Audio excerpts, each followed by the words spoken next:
함께 기도하고 찬양 하나님께 드립니다. 존귀하신 주님 감사합니다. 오늘 이 걸어간 주일, 이제 곧 다가올 새봄을 준비하는 복된 주일이 될 수 있도록 은혜를 주옵소서.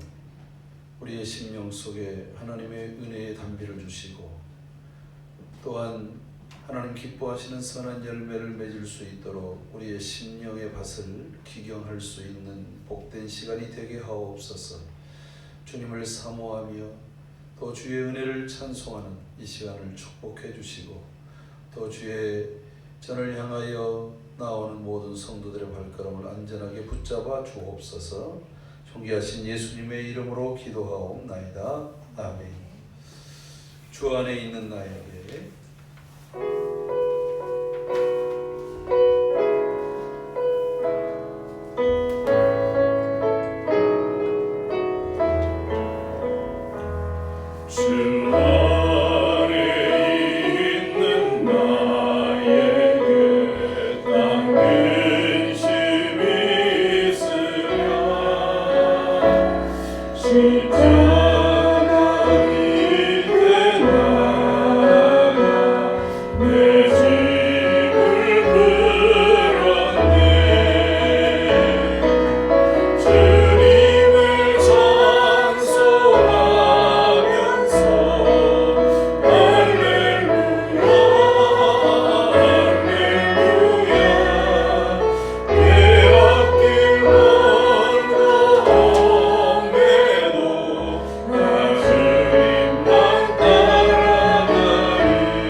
같이.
주 안에서 모든 근심, 두려움, 이 모든 것들이 사라지고 무거운 짐이 내려지며 한숨이 변하여 찬송이 되는 시간이 되게 하옵소서. 그래서 주님 오시는 날까지 우리의 믿음과 신앙이 변치 않고 유지되며 주님을 맞이할 수 있는 믿음의 사람으로 세워지게 하옵소서. 우리 다 같이 합심해서 기도합니다. 할렐루야. 거룩하신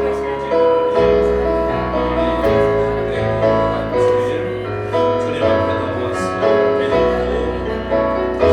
나와서 하나님의 영광을 주신 것을 감사합니다. 이 시간도 주님 함께 하시고 하나님께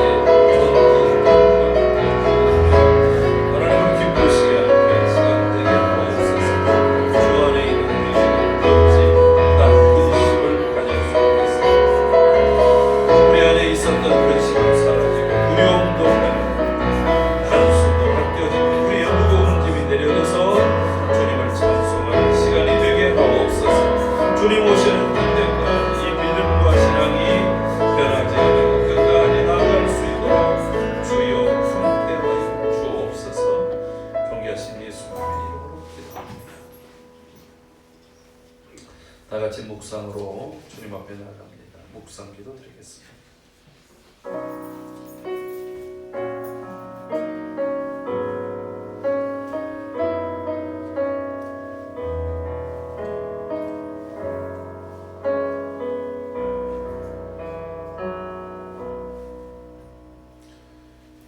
나의 영혼아 잠잠히 하나님만 바라라.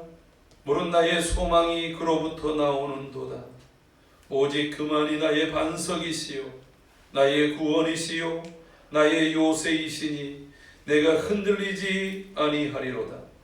나의 구원과 영광이 하나님께 있으며 내 힘의 반석과 피난처도 하나님께 있도다. 아멘. 우리의 소망 되시는 아버지 하나님, 오늘도 주님 앞에 주의 이름으로 함께 모여서 믿음으로 예배하며 하나님을 찬송하며 경배하는 주의 모든 성도들을 기억하옵소서. 이 시간 주의 모든 성도들이 함께하는 찬양과 경배가 하나님께 영광이 되게 하시고 하나님을 기쁘시게 하는 거룩한 시간 되게 하여 주옵소서. 우리의 영이 깨어 주님을 바라보며 주의 은혜를 덧입으며 오직 주님을 높이는 복된 시간 되게 하셔서 하나님 앞에 온전히 서는 거룩한 날로 삼아 주옵소서. 예배할 때 흑암의 권세가 침범하지 못하게 하여 주시고 오직 주의 영광만이 드러나는 복되고 거룩한 시간이 되게 하여 주옵소서. 처음부터 끝까지 오직 성령 하나님 우리를 다스려 주시고 은혜로 붙잡아 주실 줄로 믿사옵고 존귀하신 예수님의 이름으로 기도하옵나이다. 아멘. 다 같이 자리에서 일어서서 찬송 28장 찬송을 함께 부르겠습니다.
시편 27편을 교독합니다.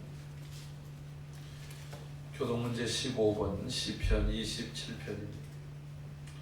여호와는 나의 빛이요 나의 구원이시니 내가 누구를 두려워하리요. 여호와는 내 생명의 능력이시니 내가 누구를 무서워하리요. 악인들이 내 삶을 먹으려고 내게로 왔으나 내 대적들 나의 원수들이 그들을 실족하여 넘어졌도다. 군대가 나를 대적하여 진칠지라도 내 마음이 두렵지 아니하며 전쟁이 일어나 나를 치료할지라도 나는 여전히 태연하리로다. 내가 여호와께 바라는 한 가지 일 그것을 구하리니 곧 내가 내 평생에 여호와의 집에 살면서 여호와의 아름다움을 바라보며 그의 성전에서 사모하는 그것이라. 여호와께서 환난 날에 나를 그의 초막 속에 비밀히 지키시고 그의 장막 은밀한 곳에 나를 숨기시며 높은 바위 위에 두시리로다. 이제 내 머리가 나를 둘러싼 내 원수 위에 들리리니 내가 그의 장막에서 즐거운 제사를 드리겠고 노래하며 여호와를 찬송하리로다. 아멘. 다 같이 사도신경으로 우리의 신앙을 고백합니다. 나는 전능하신 아버지 하나님 천지의 창조주를 믿습니다.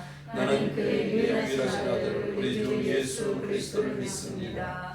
그는 성령으로 잉태되어 동정녀 마리아에게서 나시고 본디오 빌라도에게 고난을 받아 십자가에 못 박혀 죽으시고 장사된 지 사흘 만에 죽은 자 가운데서 다시 살아나셨으며 하늘에 오르시어 전능하신 아버지 하나님 우편에 앉아 계시다가 거기로부터 살아있는 자와 죽은 자를 심판하러 오십니다. 나는 성령을 믿으며 거룩한 공교회와 성도의 교제와 죄를 용서받는 것과 몸의 부활과 영생을 믿습니다. 아멘.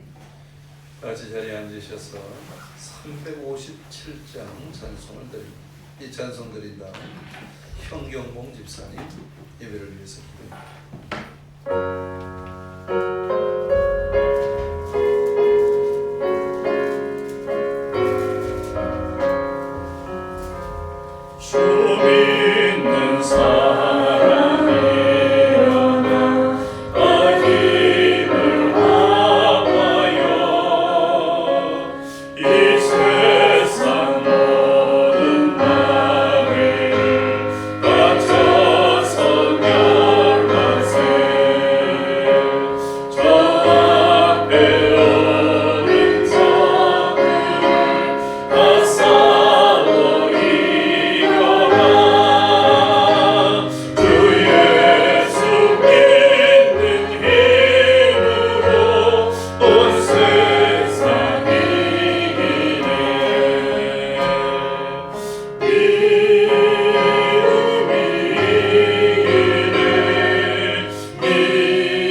기도합니다.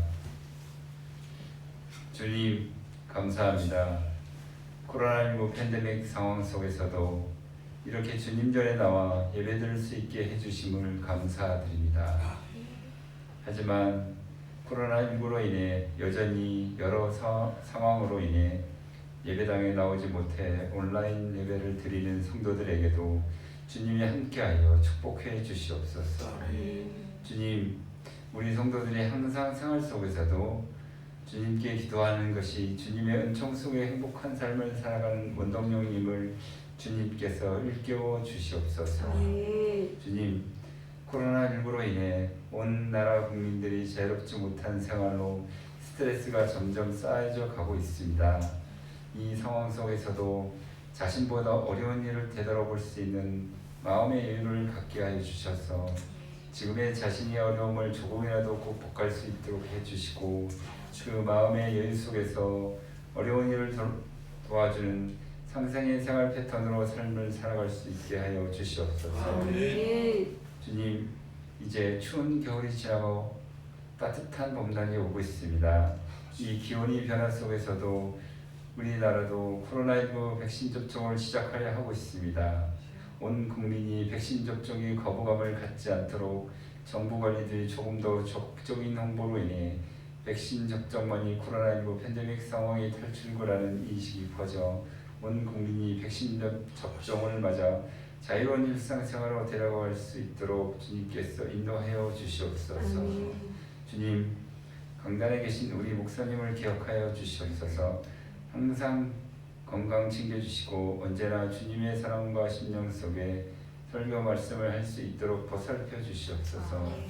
멀리 있는 선교사님도 기억하여 주시옵소서. 언제나 강건함과 물질적인 풍요로움을 유지할 수 있도록 보살펴 주시옵소서. 이 모든 말씀 예수 그리스도의 이름으로 기도드렸습니다.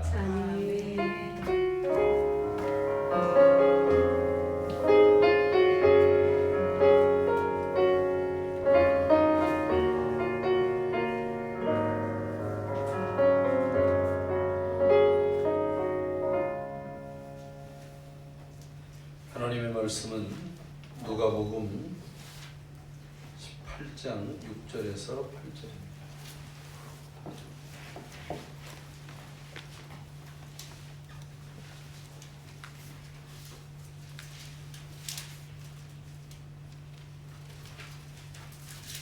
누가복음 18장 6절에서 8절 말씀. 주께서 또 이르시되 불의한 재판장이 말하는 것을 들어라. 하물며 하나님께서 그 밤낮 부르짖는 택한 신자들의 원한을 풀어주지 아니하시겠느냐? 그들에게 오래 참으시겠느냐? 내가 너희에게 이르노니 속히 그 원한을 풀어주시리라. 그러나 인자가 올 때에 세상에서 믿음을 보겠느냐 하시니라. 아멘. 이 시간 말씀을 듣기 앞서서 우리 함께 찬양하고 하나님께 영광을 돌리겠습니다. 오직 믿음으로.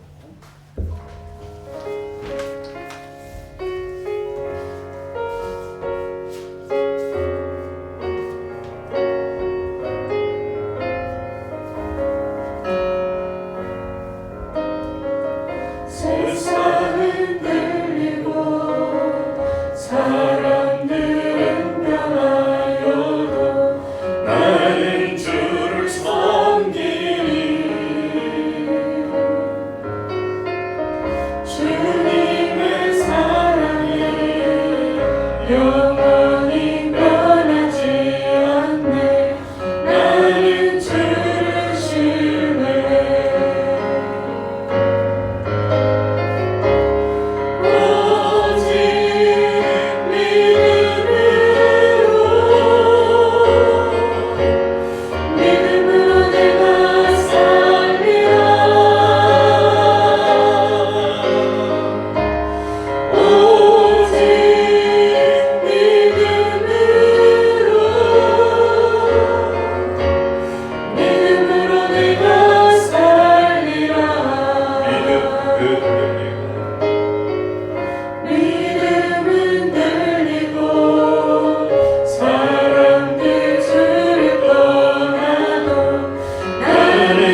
아멘.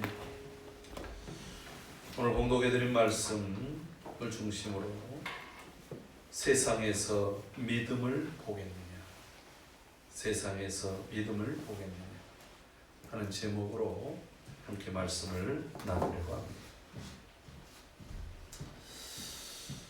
이번 주에 그 아침 묵상을 이렇게 계속해서 보내면서 어떤 날 이런 문구를 써서 보낸 적이 있었어요. 오늘 우리의 시대는 우리의 믿음에 대해서 가장 강력한 도전을 받고 있는 시대입니다. 그러면서 그 도전에 대해서 어떻게 우리가 대처해야 될 것인가에 대한 그 고민을 묵상을 이렇게 써나갔는데, 함께 나누는 많은 목사님들이 바로 그 문구에 대해서 굉장히 공감을 하면서 함께 또 그 고민들을 이야기를 나누었습니다.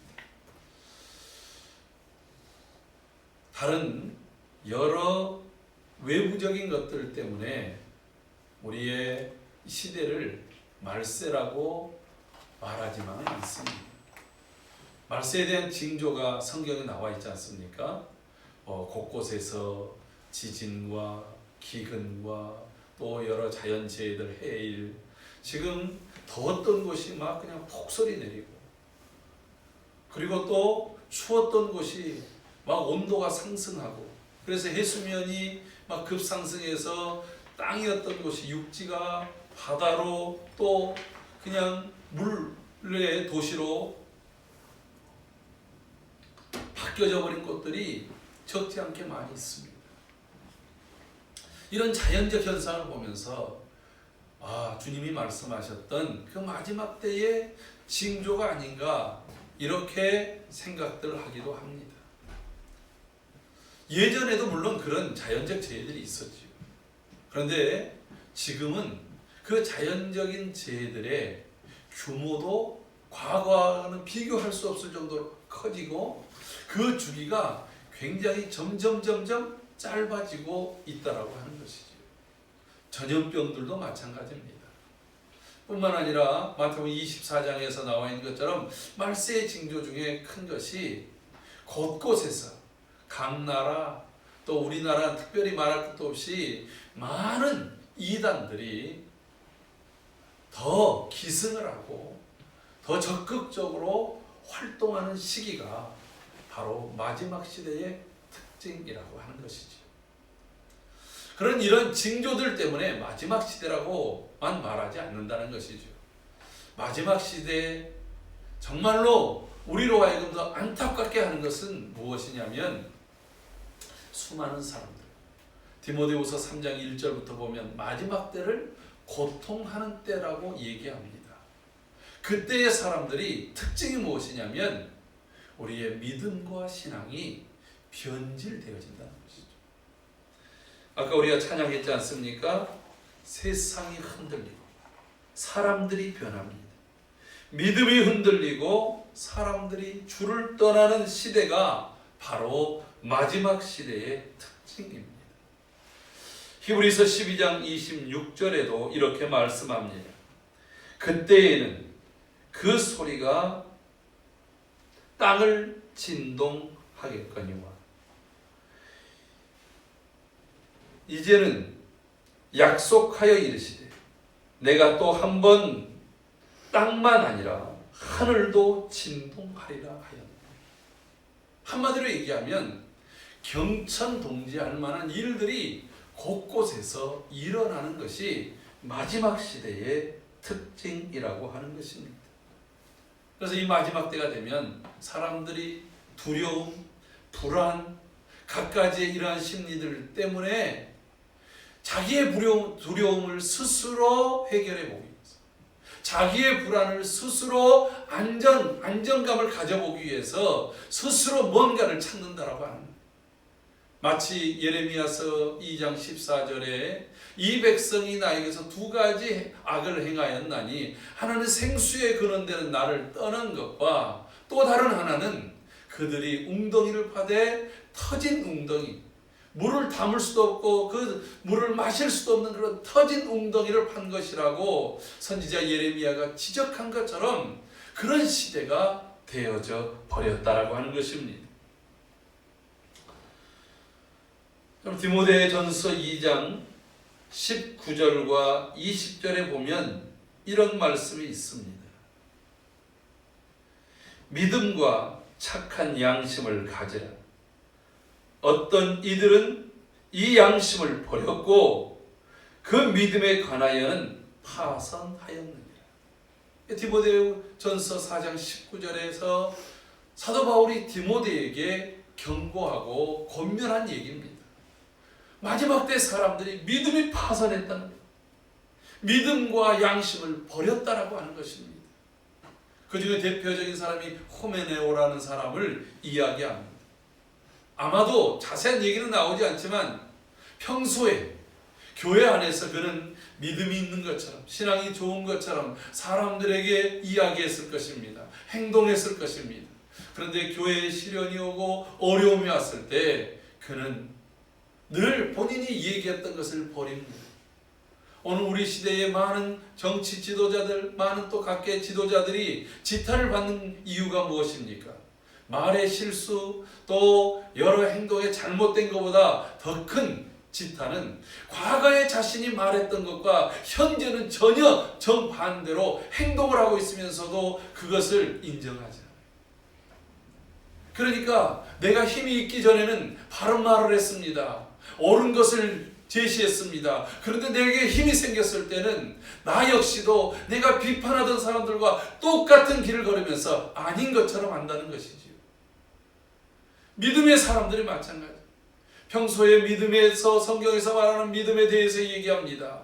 믿음으로 이렇게 살아야 된다, 그렇게 사는 모습처럼 보여지기도 합니다. 그런데 정작 어려움이 오고 환란이 오고 역경이 왔을 때에 어느 순간에 돌변해 버립니다.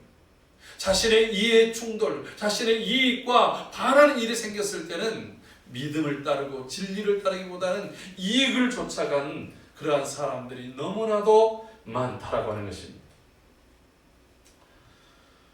디모데전서 4장 1절에도 계속해서 이렇게 말합니다. 그러므로 성령이 밝히 말씀하시기를 후일에 어떤 사람들이 믿음에서 떠나 미혹하는 영과 귀신의 가르침을 따르리라. 왜 그렇습니까? 그것이 더 나에게 이득처럼, 내가 믿음으로 살아가는 것이 나에게 손해가 되고 나에게 어려움이 되고 나에게 고통스럽게 보여지기 때문에 그것을 버린다는 거예요. 지금은 세상이 흔들리고 있습니다. 과거의 질서, 과거의 진리, 그것은 옛날 저 박물관에다가 보관해야 될 것들로 여겨버리고 맙니다. 그러나 여러분, 진리라고 하는 것, 믿음이라고 하는 것은 변하면 그게 진리입니까? 바뀌어버리면 그것이 믿음입니까? 이 세상이 끝이 난다 할지라도 바뀌지 않는 진리, 바뀌지 않는 믿음을 소유하는 저와 여러분들이 되기를 주의 이름으로 축복합니다. 아멘. 그럼에도 불구하고 많은 사람들이 믿음에서 무너집니다. 디모데후서 2장 18절 말씀, 진리에 관하여는 그들이 그릇되었도다. 부활이 이미 지나갔다고 하므로 어떤 사람들의 믿음을 무너뜨립니다. 여러분, 우리 기독교의 특징이 무엇입니까? 우리에게는 고난이 없는 게 아니에요. 무조건 승승장구하고 잘 되는 것이 아닙니다.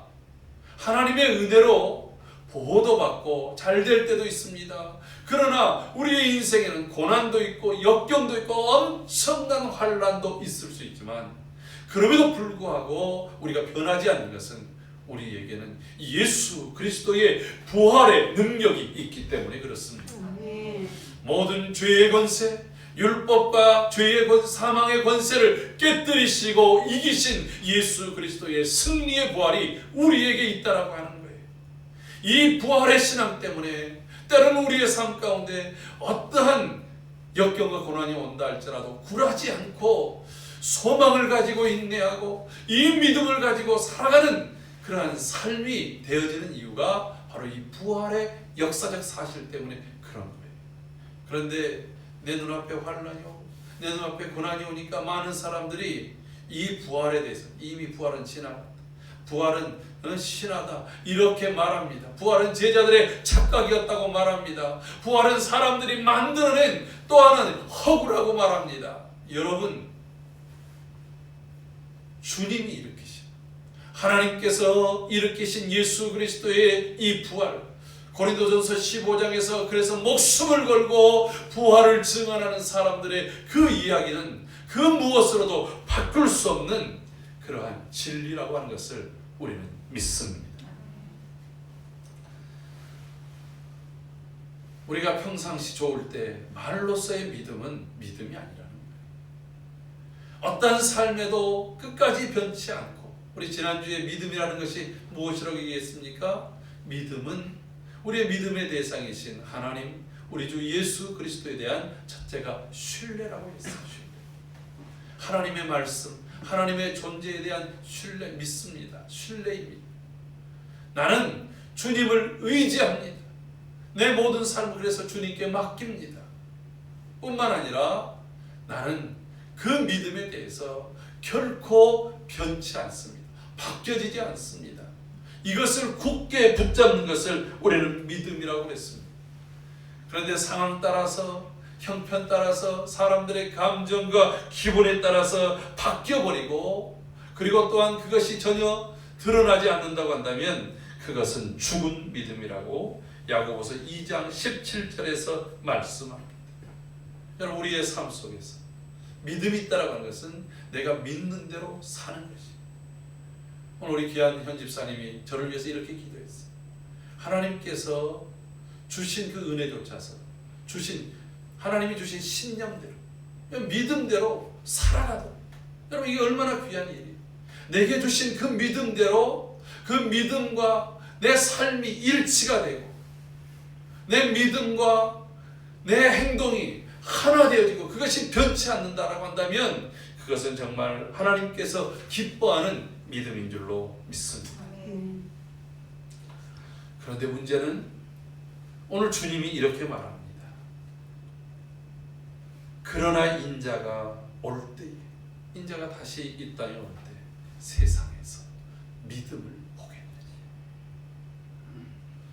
여러분, 우리가 이 본문은 기도에 대한 가르침 속에 있습니다.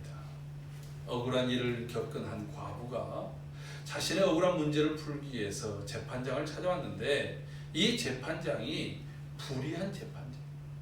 여러분, 재판장에게 있어서는 늘 항상 이 저울추가 공평해야 되지 않습니까? 부자라고 해서 키우고, 가난하다고 해서 그를 경하게 여겨서도 안 돼요. 힘이 있다고 해서 그쪽으로 기울고, 힘이 없다고 해서 그쪽을 무시해서는 안 되는 거예요. 그래서 그 법원에 가면 그 한 여인이 이렇게 저울추를 들고 있는 그 조각상이 있잖아요. 그 왜 그렇습니까? 그 원래 조각상의 그 여인에게는 눈이 가려져 있대. 이 사람이 힘이 있는지, 돈이 있는지, 외모가 멋있는지 그런 외적인 것을 보지 않고 법에 있는 판결대로, 법에 있는 대로 판결한다는 거예요. 그들의 모든 얘기를 듣고 법에 따라서 이것이 불의한가 불의하지 않는가를 정확하게 판단한 것이 이게 법원이에요. 그래서 법원을 가르쳐서 최후의 양심의 보루라고 얘기를 합니다. 그 사회의 마지막 판결하는 것이 법원이기 때문에 그래요. 그런데 요즘에 많은 사람들이 그것에 대해서 우려를 합니다. 어떤 정치적인 편향에 따라서, 내가 가지고 있는 이념에 따라서 판결들이 뒤집힌다고 한다면, 과거에는 유전무죄, 무전유죄라고 하는 돈에 따라서, 권력에 따라서 판결이 뒤집히는 거예요. 우리가 얼마 전에도 20년 동안 억울한 그 여학생을 간통하고 그리고 살해했다라고 하는 그런 그 누명을 쓰고 법원에 그 감옥에 있다가 나온 사람, 나중에 그 진범이 자신이 그 일을 했다고 말함으로 인해서 그가 억울한 징역살해했던 것이 세상에 드러났어요. 만약 그가 얘기하지 않았다고 한다면 여전히 그는 가장 파렴치한 살인자요 강간범으로 남아있을 것입니다. 여러분, 그는 계속해서 자신은 억울합니다. 그는 다리를 절기 때문에 높은 담을 넘을 수도 없습니다. 사람들에게 그 당시에 이 사람은 그럴 사람이 아니라고 얘기를 해도 경찰들은, 그리고 검사, 그리고 또 법원에서 판사들은 그를 중죄인으로 여겨서 그렇게 오랜 동안 영어의 몸으로 억울한 옥살이를 해야 됐던 것이지. 여러분, 이렇게 불의한 재판관이 있었습니다. 그런데 문제는 자신의 문제를 판결해 줄 사람은 재판관밖에 없는 거예요. 그 재판관을 찾아갑니다. 들은 척도 않습니다. 문 밖에서 쫓아냅니다.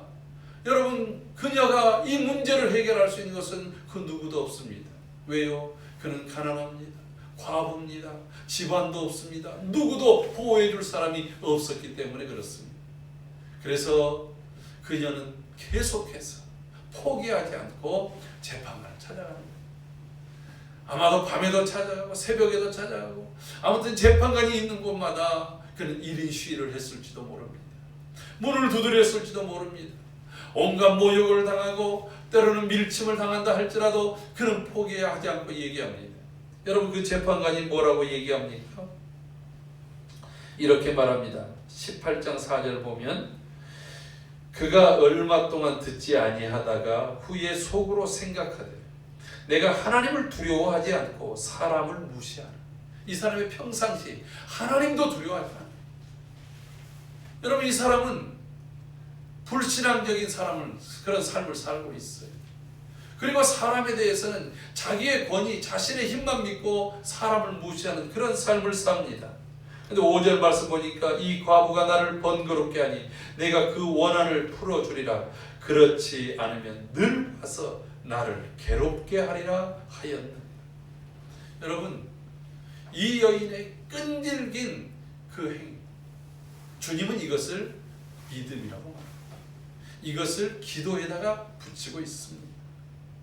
왜요? 자기의 문제를 해결해 줄 사람은 이 사람밖에, 이 제도 안에서 이 사람밖에 없는데 이 사람이 마땅히 해야 될 일을 안 하니까 거기에 끈기 있게 간 거예요. 포기하지 않는 거예요.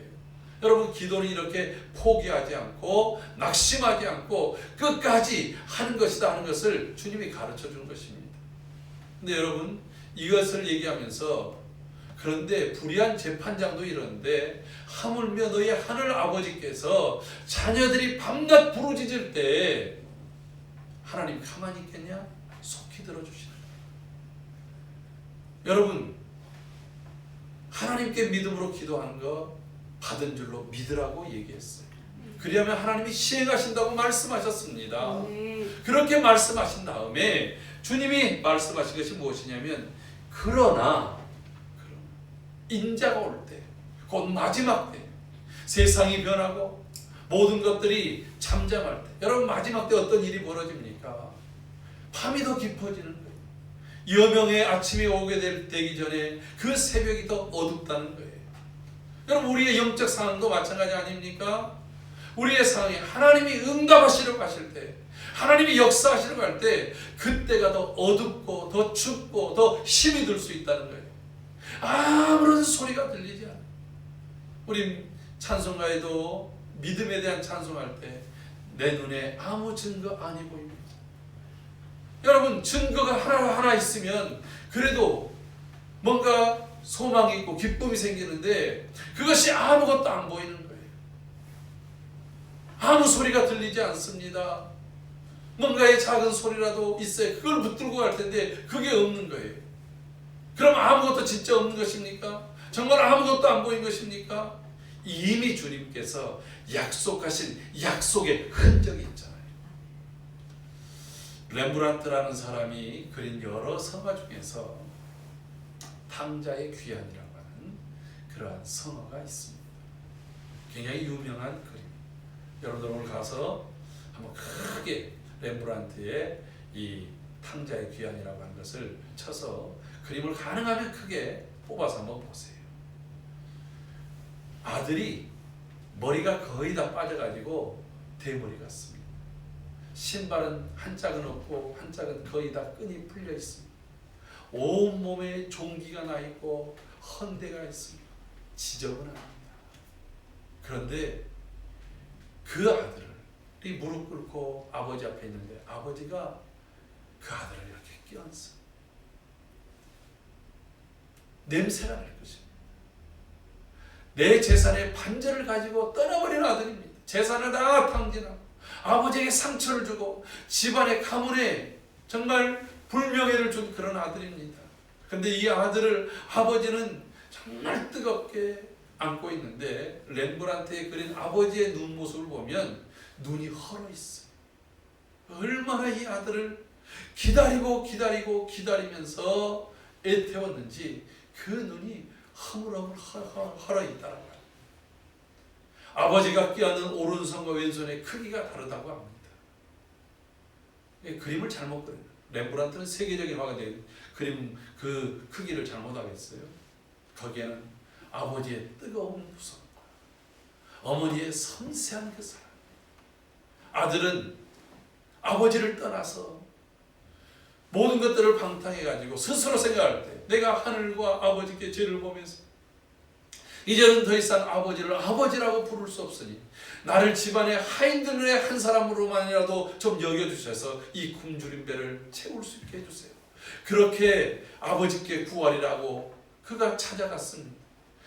그 얘기를 하기도 전에 아버지는 이 아들을 거리가 아직도 멀리 있어서 아직 저게 아들인지 아닌지도 모르지만 아버지는 그걸 아는 거예요.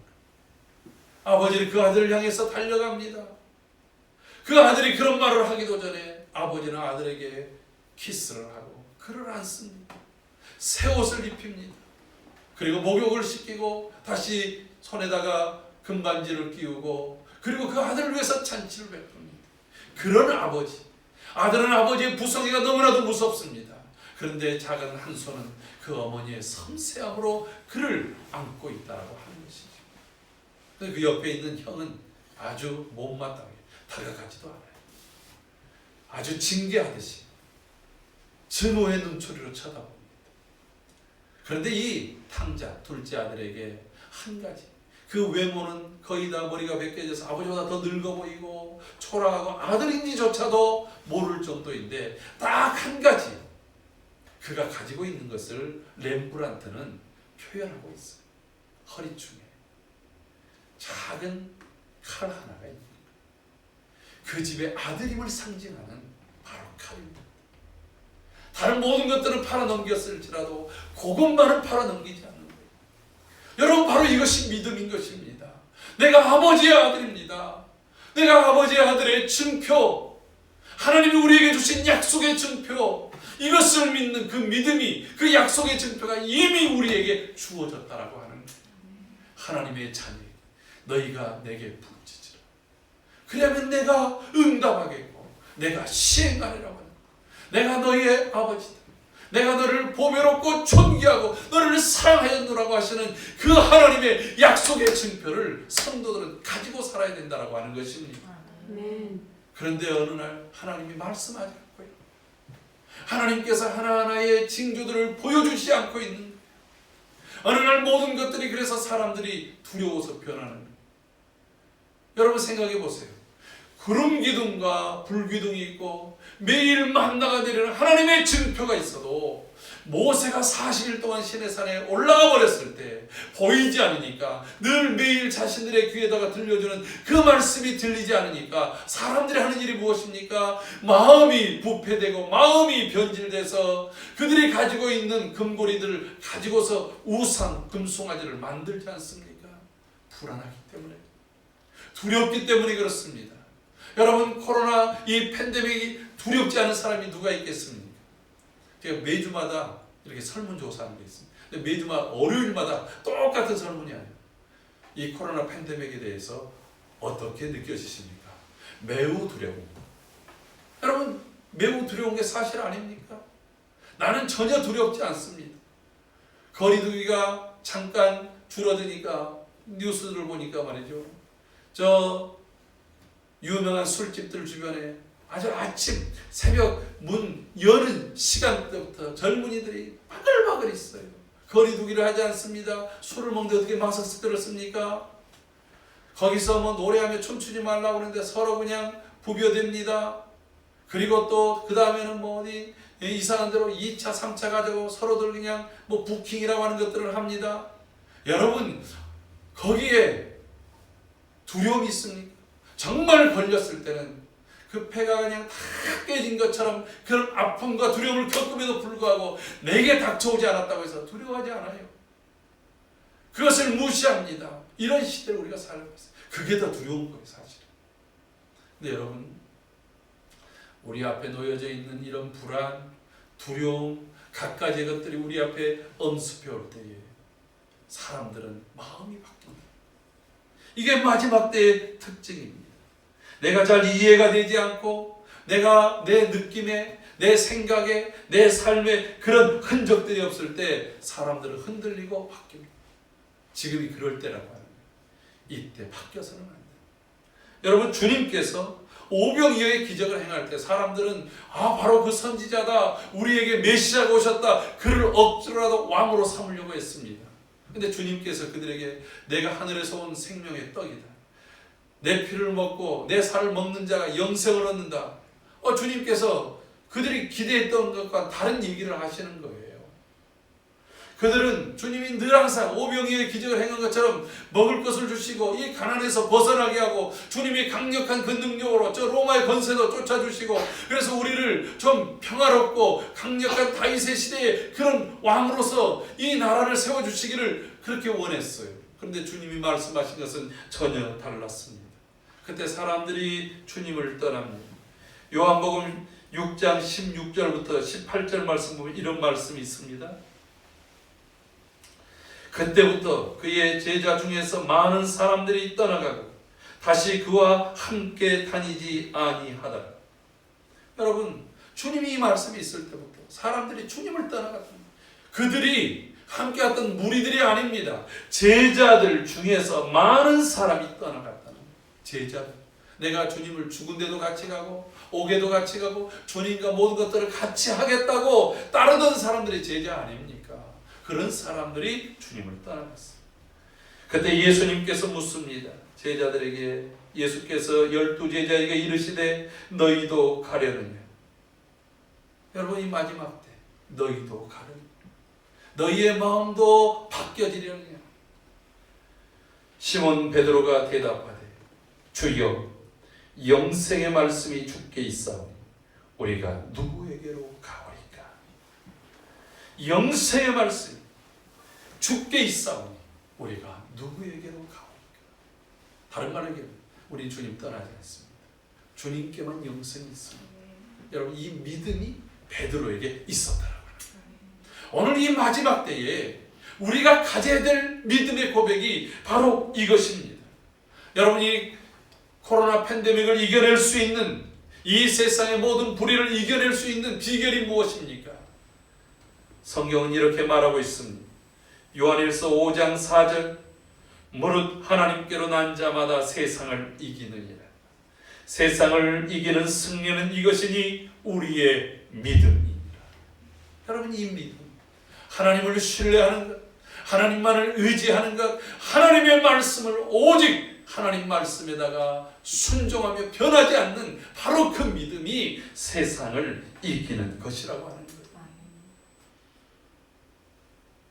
분명히 히브리서 11장 믿음에 대한 얘기를 하면서 이런 얘기를 합니다. 36절 37절 보니까 또 어떤 이들은 조롱과 채찍질 뿐 아니라 결박과 옥에 갇히는 시련도 받았으니 돌로 치는 것과 톱으로 켜는 것과 시험과 칼에 죽임을 당하고 양과 염소의 가죽을 입고 유리하여 궁핍과 환난과 학대를 받았으니.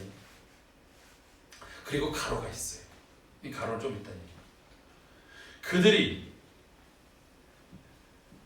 고생과 또 산과 동굴과 광야와 산과 동굴과 토굴에 유하였느니라. 여러분, 믿음의 사람들도 이런 세상에서 많은 고난과 역경들, 그리고 시련들, 그리고 또 죽임도 칼의 죽임, 톱의 죽임, 갖가지 짐승의 죽임, 불에 태워 죽임, 이런 일들을 겪었습니다. 무엇 때문에? 믿음 때문에. 이들은 광야, 산, 토굴, 동굴에 숨어 다니면서 살아야 했습니다. 갑바도기아라고 하는 그 터키 지역을 가봤더니 지하 동굴 속에 약 2만에서 3만 명이 그리스도인들이 살면서 그들의 신앙을 지키고 믿음을 지키면서 살았더라고요. 여러분, 그들이 동굴 안에 있으면서 제대로 경제활동을 할 수 있습니까? 어려운 가운데서도 그들이 서로 사랑하고 순결하고 그리고 정직하게 살기 위해서 애썼던 거예요. 그런데 이런 이 믿음의 사람, 거기 가로 속에 뭐라고 얘기하냐면 이런 사람은 그 믿음으로 산 사람들이죠. 세상이 감당하지 못하요. 여러분, 믿음을 잃어버리면 세상은 교회를 무시합니다. 얕잡아 봅니다. 마치 고양이가 생쥐를 사냥할 때에 쥐를 발견하고 그것을 장난질 치는 것과 같습니다. 마귀에게, 세상에게 조롱당하는 교회가 되어버리고 말았습니다. 왜 그렇습니까? 우리의 믿음이 순수하지 못하기 때문에 그렇습니다. 믿음이 변질됐다라고 하는 거예요. 주님이 오실 때에 세상에서 믿음을 보겠느냐 할 때 여러분, 오늘 우리는 뭐라고 얘기하겠습니까? 마치 바알에게 무릎 꿇지 않았던 믿음의 사람 7천을 남겨둔 것처럼 주여, 우리가 여기 있습니다. 나무는 잘렸다 할지라도 그 밑둥치에서 나오는 그루터기처럼 믿음으로 남겨진 자로 여기 영광교회가 있습니다라고 고백해야 되지 않겠습니까? 우리는 오직 주님만을 믿습니다. 오직 주님이 우리의 진리이시고 생명이시고 주님만을 신뢰하며 주님만을 의뢰하며 주의 말씀에 변치 않고 우리는 따라가겠습니다. 여러분, 마지막 때 그 요한계시록에 나오는 7교회 중에서 칭찬받았던 서머나 교회와 필라델비아 교회의 하신 말씀이 무엇입니까? 우리는 가진 것이 없어도 주에 대한 믿음을 지켰습니다. 우리는 그렇게 큰 능력을 가지고 있지 않지만 주님을 배반하지 않고 주의 믿음을 지켰습니다. 그런 자에게 승리의 관을 주시고 그런 자들에게 저 천국의 기둥으로 사용하신다고 말씀하고 있습니다. 오늘 이때 이 믿음에 대해서 강력하게 도전받을 때 우리는 어떠한 상황에도 주님이 우리에게 말씀하신, 주님이 우리의 믿음의 대상이 주님이 말씀하신 그 약속의 말씀에 대해서 나는 결코 포기하지 않습니다.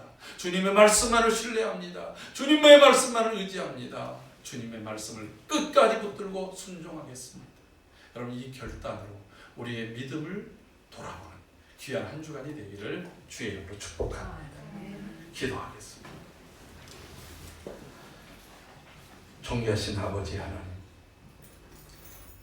지금 우리 시대가 믿음에 대하여 강력한 도전을 받고 있습니다. 나의 믿음이 하나님께로부터 또 하나님의 약속의 말씀을 붙들고 있는지 확인하며 돌아볼 수 있게 하여 주시옵소서. 믿음에 굳게 서서 나아갈 때 이 믿음이 세상을 이기며 나를 이기며 또 이 악한 시대를 이겨낼 줄로 믿사오니 그 믿음으로 충만하게 하여 주시옵소서. 그 믿음을 더하여 주옵소서. 믿음의 부요한 자들이 되게 하여 주옵소서. 존귀하신 예수님의 이름으로 기도하옵나이다. 아멘. 오늘 우리가 함께 기도할 선교 중보 국가는 태국입니다. 태국이라고 하는 나라는 이 아시아에서 선교가 가장 힘든 나라 중에 두 군데를 꼽으라면 첫째는 일본과 태국이라고 합니다. 그것은 그만큼의 이 사회적인 분위기가 그렇게 어렵다라고 하는 것입니다. 또 공식적으로 선교가 허용되지 않은 그런 그 나라입니다. 종교의 자유는 얘기를 하는데 아무튼 선교에 굉장히 많은 제약들이 있어서 어렵고 사회적인 분위기. 여러분 뭐 트랜스젠더라든가 이런 그 성적인 그런 부분이 있을 때 대부분 어디로 가서 수술해요? 다 태국으로 가요. 그만큼 그런 것들이 그쪽으로 보면은 발전돼 있고 또 그런 타락의 모습, 타락의 영들이 가득한 곳입니다. 우리 태국을 위해서 기도할 때에 자유의 땅, 이 타이라고 하는 뜻이 자유라는 뜻입니다. 자유의 땅에 진정한 영적인 자유, 예수 그리스도로 말미암은 자유가 임하게 하여 주옵소서. 태국 사회의 중심부에 부패들, 조직폭력, 매춘, 마약이 사라지게 하여 주시옵소서. 교회 성장을 막는 부족한 태국인 지도자들을 세워 주시옵소서. 또 미약한 교회 성장에 성령의 강력한 임재가 임하게 하여 주시옵소서. 지금 2%도 안 되는 이 태국 속에 기독교 인구 하나님의 사람들을 이렇게 세워 주옵소서. 다 같이 합심해서 기도합니다. 할렐루야. 거룩하신 아버지 하나님, 인도 차이나 반도의 비옥하고 그리고 자원이 풍성한 나라인 태국입니다. 하나님, 오늘 이 땅을 위하여 우리가 기도할 때 주님, 자유의 땅이라고 자신들이 자부하지만 이 땅에 정말 영적인 자유, 생명의 자유가 임할 수 있도록 하나님 주관하여 주시옵소서. 태국 사회 중심부에 있는 부패함들, 조직 폭력들, 매춘, 그리고 마약, 이러한 모든 악한 것들이 속히 사라지게 하여 주시고 하나님의 은혜가 임할 수 있도록 역사하여 주시옵소서. 교회의 성장을 막는 그러한 것은 바로 이 땅을 이끌어갈 영적 지도자들이 모자람입니다. 아버지 하나님, 이 땅에 믿음의 사람들, 온전한 사람들, 하나님의 뜻을 이루어갈 하나님의 일꾼들을 세워주시고 일으켜 주옵소서. 존귀하신 주여, 미약한 교회 성장에 성령의 기름 부으심이 드러나게 하여 주시고 성령의 임재를 통하여 하나님 이 땅들이 새로운 변화가 일어나도록 역사하여 주시옵소서. 하나님의 거룩한 은혜가 충만하게 하여 주시기를 원하고 존귀하신 예수님의 이름으로 기도하옵나이다. 아멘. 다 같이 자리에서 일어서서 나의 뜻을 전했노라 찬양하면서 드린 예물을 봉헌합니다.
존귀하신 주님을 찬송합니다. 주님, 우리에게 약속하신 그 말씀을 붙들고 주심 오시는 그날까지 이 믿음 변치 않도록 성령 하나님 지켜주시고 은혜를 더하여 주옵소서. 날마다 주의 성령께서 우리 안에 계셔서 우리를 다스려 주실 때 우리가 온전할 줄로 믿습니다. 그 은혜를 더하여 주옵소서. 아버지, 우리에게 허락하신 것 중에 10의 하나를 구별하여 드립니다. 믿음으로 드립니다. 주님께서 우리에게 말씀하신 대로 약속하시는 대로 드리오니 주여 받아 주시옵소서. 또한 주의 약속을 기대합니다. 의지합니다. 내가 너를 지키리라. 내가 너를 채우리라. 내가 너를 보호하리라. 너의 필요를 채우시는 주님 함께 하옵소서. 다스려 주옵소서. 모든 교회 가운데 주여 축복하여 주시옵소서. 존귀하신 주님의 은혜를 감사합니다. 주님 앞에 나와 예배할 수 있게 하시니 감사합니다. 내 삶을 지켜주시니 감사합니다. 주님, 위로와 소망이 모든 성도들에게 가득하게 하옵소서. 매일 함께 하시는 주님을 찬양합니다. 주님 앞에 나와 예배하며 주님을 섬길 수 있는 은혜 주셔서 감사합니다. 고백하는 그 고백이 복되고 아름답게 하시고 하나님께 영광이 되게 하여 주옵소서. 또한 주의 몸된 교회가 감당해야 될 귀한 사명을 우리의 비전으로 꿈꾸며 주님 앞에 예물드리며 그 일들이 속히 이루어지기를 소원하오니 주여, 우리는 미약하지만 약한 자를 통하여 강한 자를 부끄럽게 하신 주님, 미련한 자를 통하여서 지혜로운 자들을 부끄럽게 하시는 주의 선한 역사가 나타나게 하여 주옵소서. 우리는 우리의 지혜, 우리의 말로 행하지 아니하고 오직 주의 약속의 말씀을 믿고 순종함으로 행하겠사오니 그 일들이 온전히 이루어지게 하여 주옵소서. 온전한 선교의 베이스 캠프로서의 그 역할을 감당할 수 있도록 능력과 권세를 더하여 주옵소서. 그 일에 아름답게 쓰임받는 주역들이 되게 하여 주시옵소서. 하나님, 우리 교회에 걸어간 다음 세대를 세우는데 하나님의 은혜와 긍휼을 더하여 주시고 힘을 더해 주시고 아버지 변화의 손길들이 임할 수 있도록 역사하여 주옵소서. 아버지, 이 지역의 어려운 이웃들을 돌보며 위로하며 격려하며 그 지경을 확장하는 교회로 견고히 설 수 있도록 성령 하나님 붙잡아 주시고 친히 인도하여 주옵소서. 주님, 이 겨울을 보내고 우리가 새봄을 맞이할 때에 하나님 기뻐하는 일들, 묵은 땅을 기경하며 새로운 하나님의 열매를 기대하며 나아갈 수 있도록 주여 준비하는 자들이 되게 하시고, 그리고 또한 기쁨으로 그 단을 반드시 가지고 돌아오는 승리의 자녀들이 다 될 수 있도록 역사하여 주옵소서. 이제는 우리의 믿음을 견고케 하시는 우리의 믿음의 주여 또 온전케 하신 이 예수 그리스도의 크신 은혜와 그 아들을 아낌없이 우리에게 허락하신 아버지 하나님의 사랑하심과 우리 속에 거하셔서 그 믿음 흔들리지 않도록 무너지지 않도록 도우시는 성령 하나님 감화 감동 교통 충만 역사하심이 이 마지막 때에 끝까지 믿음의 사람으로 서기를 소원하며 결단하며 주님 바라보며 나아가는 주의 거룩한 성도들 머리머리 위에와 저들의 가정과 모든 삶의 터전 위에 주님의 몸된 교회와 이 나라 이 민족 가운데 그리고 주의 복음이 증거되는 열방 속에 이제로부터 영원토록 함께 있을지어다. 아멘.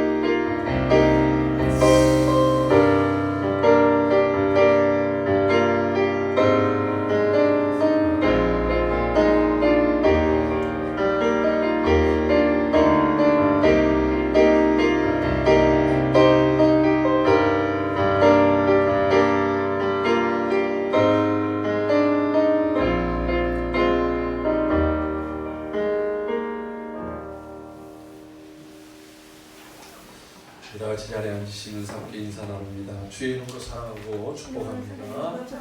예, 한 주간도 믿음 안에서 승리하시기를 바랍니다. 예, 금주는 주 초와 주 말이 완전히 바뀐 것 같아요. 제가 이 칼럼을 주 초에 미리 쓰고 있을 때는 날씨가 추웠어요. 근데 이제 주말이 되니까 점점 뜨거워지더니 어제는 아주 팔을 걷어붙여야 될 정도로 그렇게 뜨겁고 오늘도 날씨가 매우 따뜻합니다. 여러분, 시세마는 아직 꽃샘추위가 남아있을 수 있지만 오는 계절, 하나님이 일으키시는 계절을 그 어떤 세력도 막을 수 없습니다. 우리가 하나님의 역사와 섭리를 바라보면서 우리의 영적 봄날을 준비할 수 있기를 바라겠습니다. 3월부터는 우리 모든 예배가 정상적으로 진행되고 우리의 또 더 적극적인 그런 신앙과 섬김이 되어질 수 있도록 우리의 마음의 옷깃을 여밀 수 있기를 바랍니다. 또 갑작스럽게 명절 끝나고서 이제 감염자들이 많아졌잖아요. 다시 좀 줄어들고 있긴 합니다만은 예측 불허의 상황들이 늘 일어나고 있다는 것이죠. 뭐 정부 당국에서 이 거리두기를 줄였기 때문에 그런 것이 아니라 무분별하게 그 명절 기간 동안에 돌아다녀서 그렇다. 뭐 이렇게 얘기를 하는데 그 말이 그 말 아니겠습니까? 그러니까 우리가 어떤 상황이든지 간에 이 팬데믹이 끝날 때까지 자신을 늘 돌아보고 긴장의 끈을 놓치지 않고 또 서로에 대한 배려 그리고 또 하나님의 은혜에 대한 간구함이 더 높아지는 시간들이 되기를 바라겠습니다. 이럴 때일수록 우리가 함께 말씀을 자주 듣고 또 어쨌든 우리가 이 유튜브를 만들어서 함께 공유하고 있는데 자주 듣고 또 함께 나누고 함께 격려하면서 이 어려움을 같이 극복하고 이겨낼 수 있기를 바랍니다. 그런 마음으로 우리 함께 축복합시다.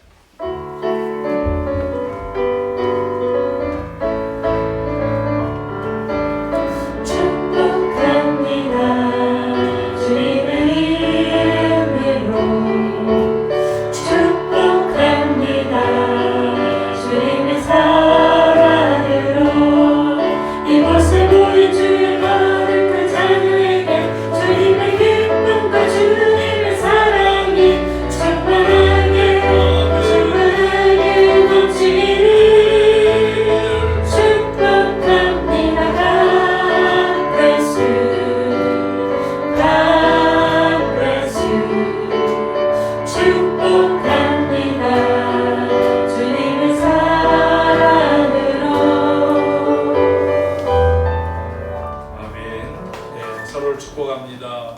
같이 인사 나누고 또 한 주간 승리할 수 있기를 바랍니다. 감사합니다.